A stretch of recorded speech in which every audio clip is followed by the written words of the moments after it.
I'm waking up.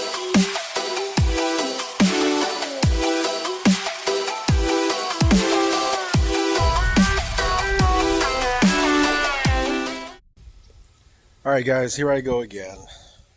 Another repair job. This time it's going to be the shift cable.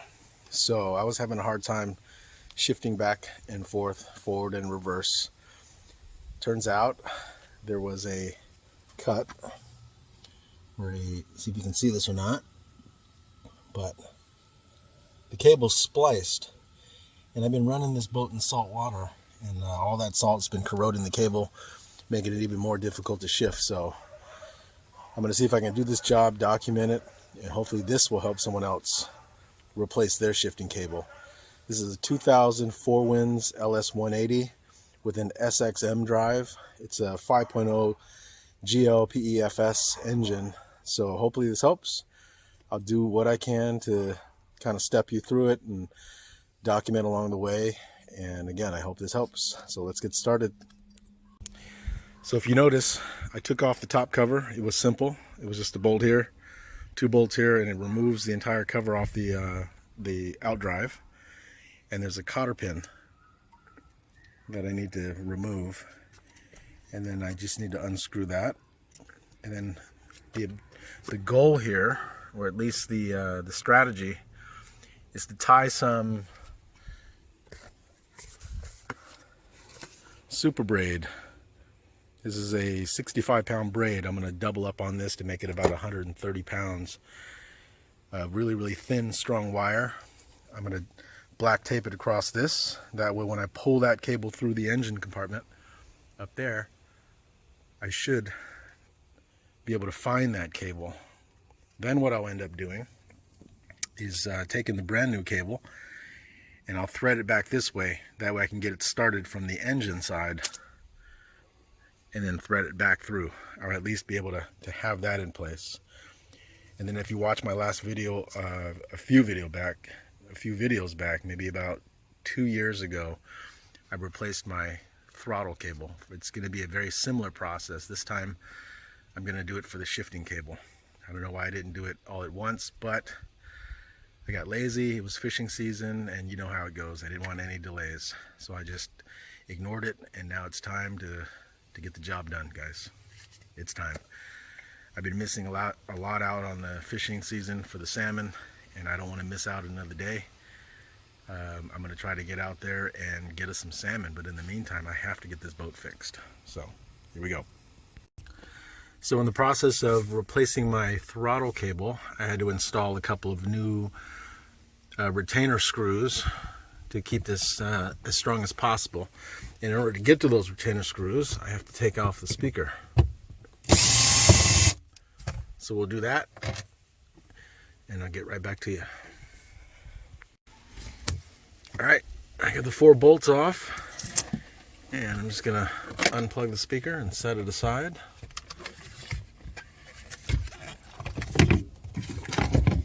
And then hopefully we'll be able to reach our hand around there and get those retainer bolts.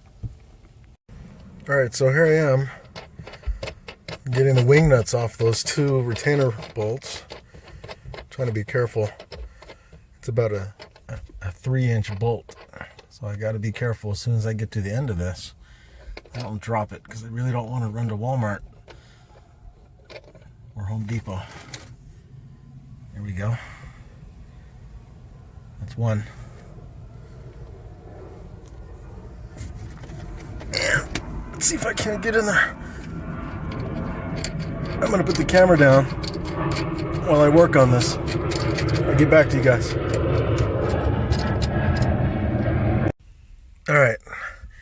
Alright, so I got the last of the screws out, and I have this rubber washer. Hopefully you can see it.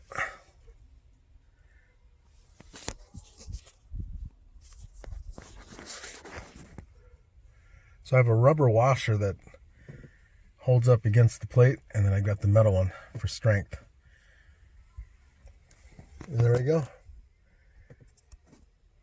On to the next step. Just moving this bad boy.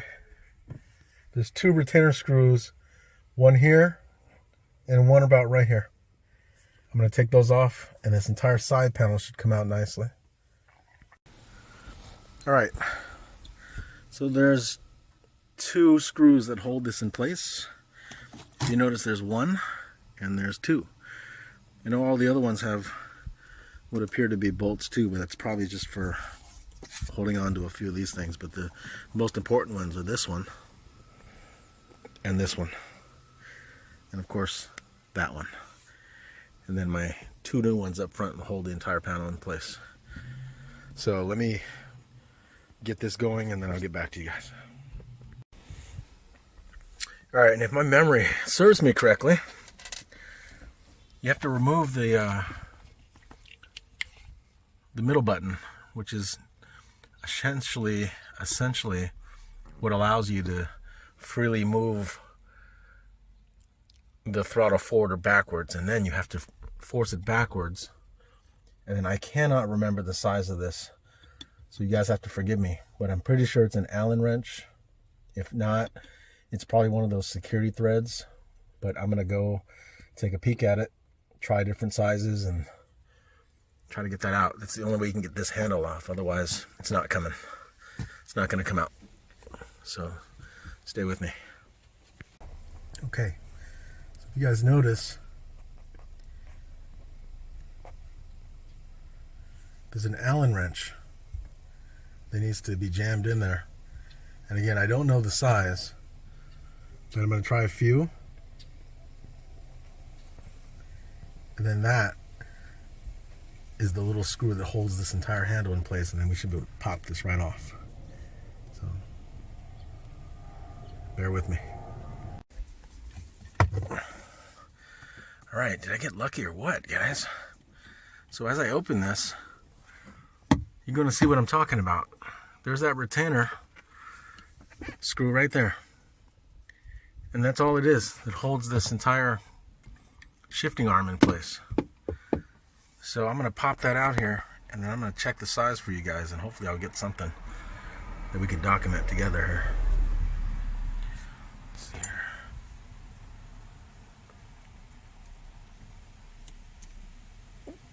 Don't lose it, please. That's the last thing I need today. Okay. So let's see. Let me put this down for a second. See that? That's it. That's all it is. Okay, guys. I'm thinking I got this off with a 3mm Allen wrench, but I think it really should have been done with a 4mm. And the only reason why I was able to get it out so easily is because of my previous removal. But I would recommend it's either a 4 or maybe a 5mm. So if you use that, that should be able to get that off. 3mm is what I used, but go with a 4 or a 5.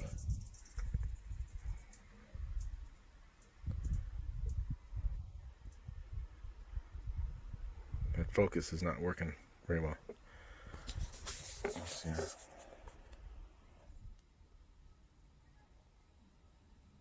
There you go. See, I used a 3. So go with a 4 or a 5. All right. I didn't learn this from my last one, but it looks like you also need to remove these 3 screws so that you can remove this plate away from the actual control mechanism in the back. Okay, so we'll take those 3 screws out and we'll come back to you. Okay, so as soon as I got my last screw out, it easily removed from the actual controller in the rear. Now I can access it.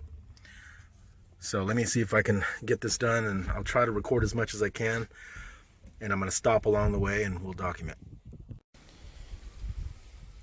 Okay, so as you guys can see, I finally was able to release the actual controller unit from the side panel, and now the objective is we're going to go ahead and remove the actual shifting cable using the cotter pin, or removing the cotter pin, and then we're going to trace the cable all the way back to the rear.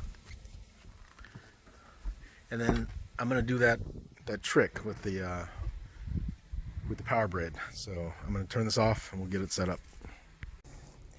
Okay, to get to this bolt, I had to use an extension. The only way I can get to it. Otherwise, if you have one of those other tools, gosh, I don't remember the name of it, but you might be able to do that, but I don't think that's as effective as this. So we're going to go from underneath the stern drive and just enough to reach it. Trying to record and do this at the same time. There we go. And I should be able to get some leverage. Guys, I'm gonna have to turn this off and do it, but you get the idea. So let me do that.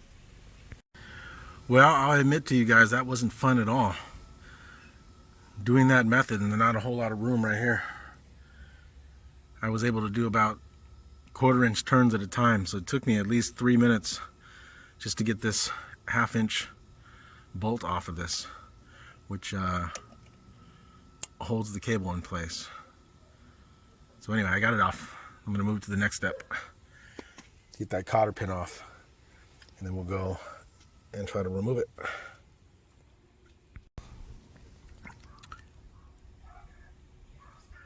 Alright, pretty straightforward, guys. As soon as you move that retaining bolt from the cable, there's a notch, and that's what holds the cable in place. So you definitely need this. Don't lose the bolts, and definitely don't lose this part. So guys, I was having a tough time getting this cotter pin off, and again, this is a lesson learned for myself. And as I did this, I'm trying to figure out an easy way to do it. Watch this. Just shift it, and now you have full access.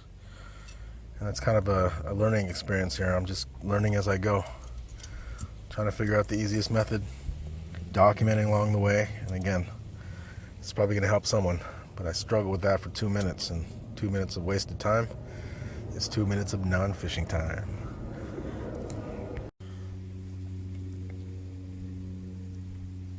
Okay, now the job is to start pulling this cable back away from the SX drive, or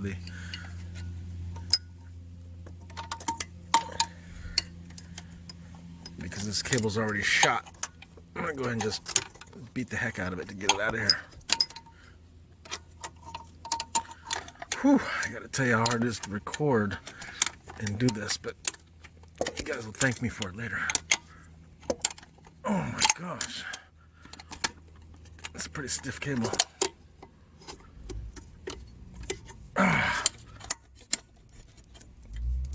Okay. I think I got it. Whew. Look how bad that cable is, guys. That cable is in terrible shape. Rusted all over the place. That's the reason why it's so hard to shift. Wow. Alright, so we're going to thread it through. I'm going to turn this off and do that. I can't record at the same time, but you get the idea. Again, I'm going to take some fishing power braid, 65 pounds, double it up to make it 120. So when I pull it, I have about 120 pounds of tension. I should be able to pull this right through the new one.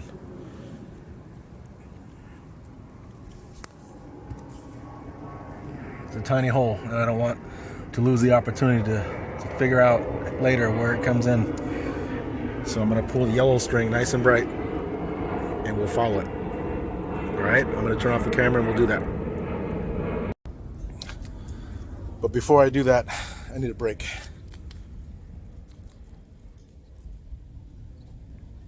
Sierra Nevada Pale Ale. That'll help get the job done. Let's get back to work, guys. Alright guys, we're going to tie the string on, and being the fishing guy that I am, I'm trying to figure out, do I use a polymer knot? Do I use a perfection loop? Come on guys, help me out here. Let me put the camera down, we'll figure it out together. Hang on. Okay, if you guys have noticed, I'm going to teach you a new knot. I chose to go with the I don't give a damn knot. The I don't give a damn, just get her done knot. You guys will learn that at some point. But anyway, that's what I did. And again, following the string, I made about, I don't know, I probably don't need this much, 15 feet.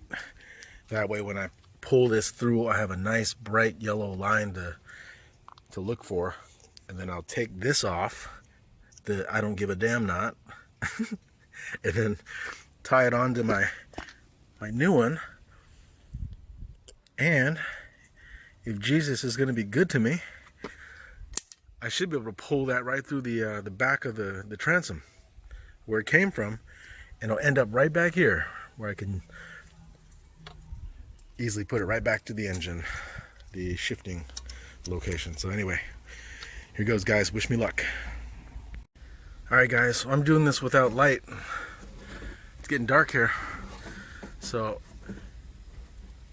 the shifting cable comes through a rubber tube, probably for protection, but it's giving me a hell of a time. But I'm going to try to pull this through, so I'm glad I used that fishing string to be able to find it and then thread it right back. So I'm going to yank this. I'm going to turn this camera off, but that's what you got to do. You got to locate it, and then turns out it's coming through that tube right there. Alright, as you can see, it worked. And I definitely needed that 15 feet. So I'm going to take this out. I'm going to thread through the new one. And we'll see if we can yank it back towards the other side. Wish me luck.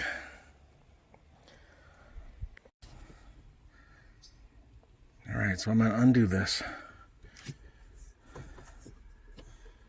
Sorry for the recording, guys.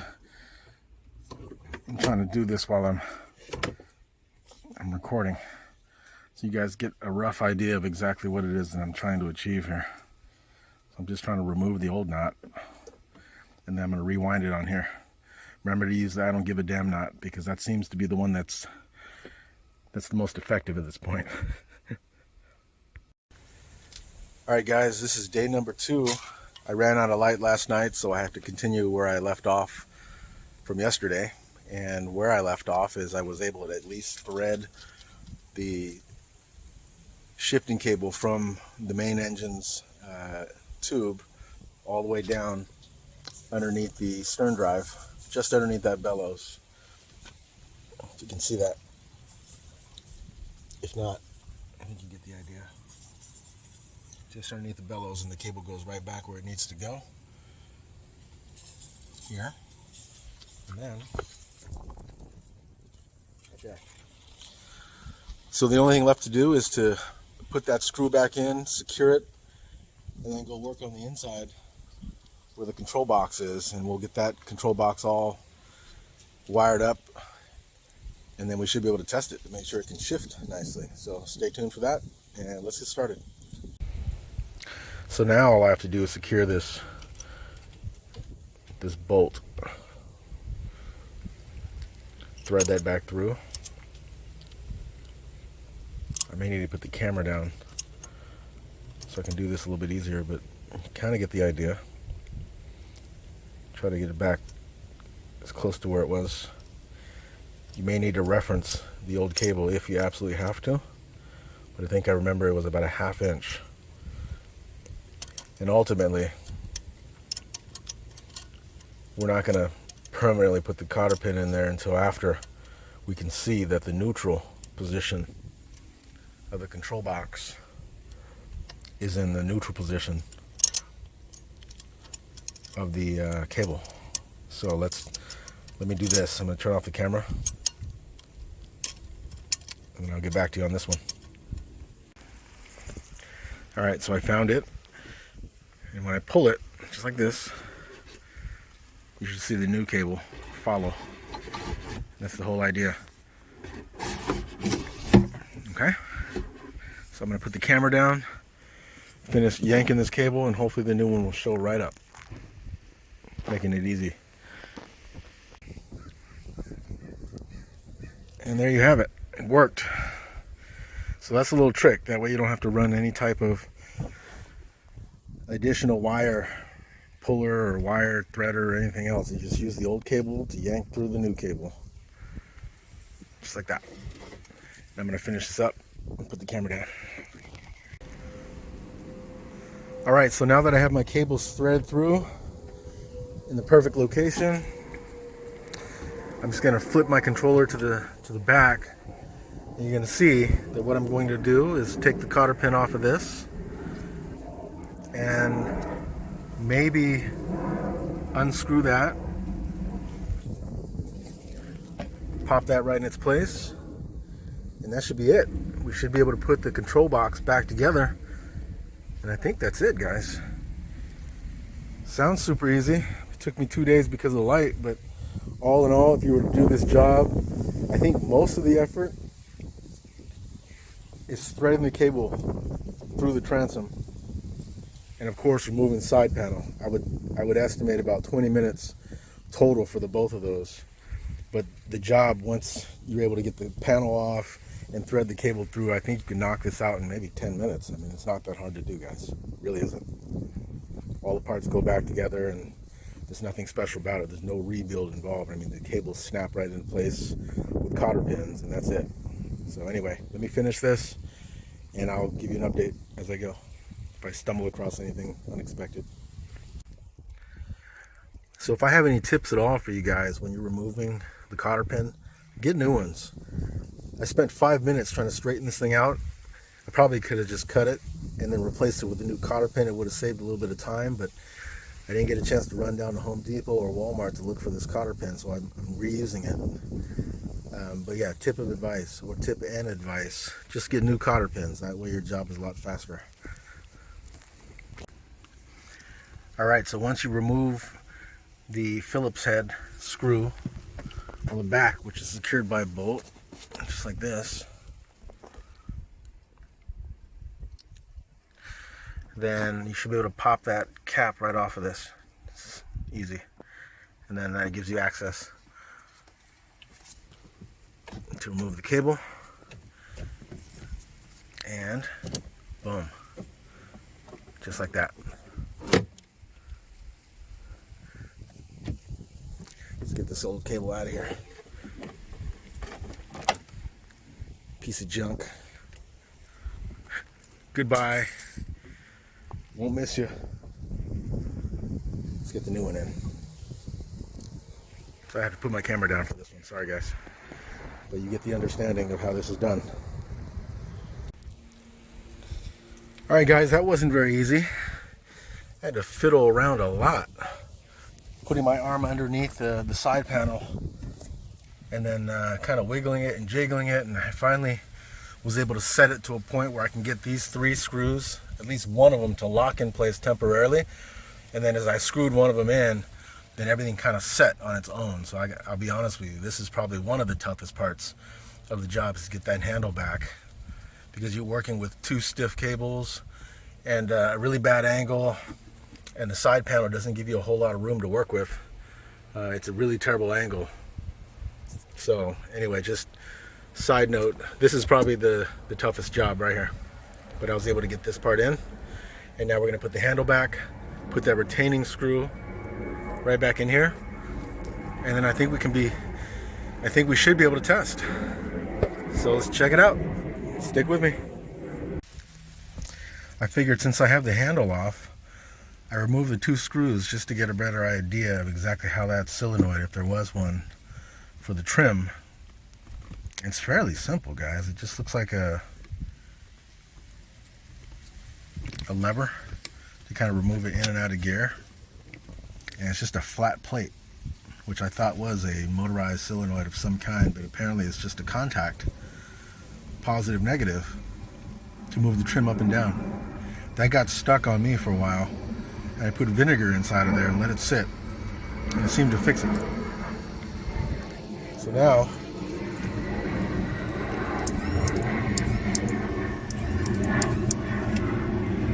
seems to work fine. All right, I'm gonna put it back together, put the handle back on, and let's keep moving. All right, guys, we completed the job. Now, look how smooth this is. Look, I have to use barely any pressure to get it to shift. It's working like a charm.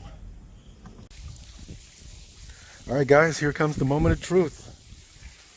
We're gonna shift forward and backwards, and we'll start the engine. Here we go.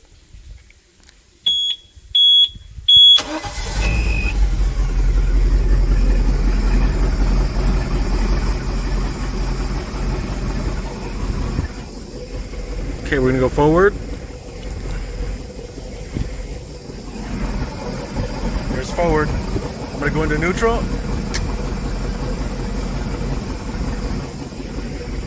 I'm gonna go backwards.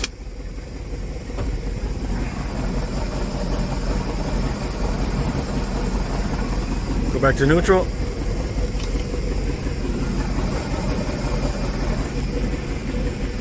Success. It works out.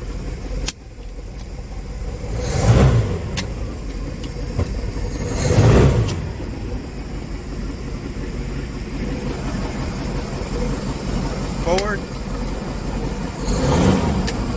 backwards. We did it, guys. All right, last step. Let's put the SX cover back on, held by 3 bolts. Just like that. Put the 3 bolts back in. It's 1, 2, and 3. All right, see you guys. Good luck on yours. Let's go fishing. All right, guys, there you have it. A shifting cable change on a Volvo 5.0 Penta. That's it. Let's see, a Volvo 5.0GL PEFS engine with an SX-M drive. Super simple. You don't have to remove the Outdrive at all. You do everything directly from the transom side and the rear. Follow those instructions and you should get your boat back up and running. If you have a throttle that's not working very good or a shift that's not very good, use the method I just showed you. You'll get it done in about an hour. That's for sure. Less than an hour. Good luck, guys.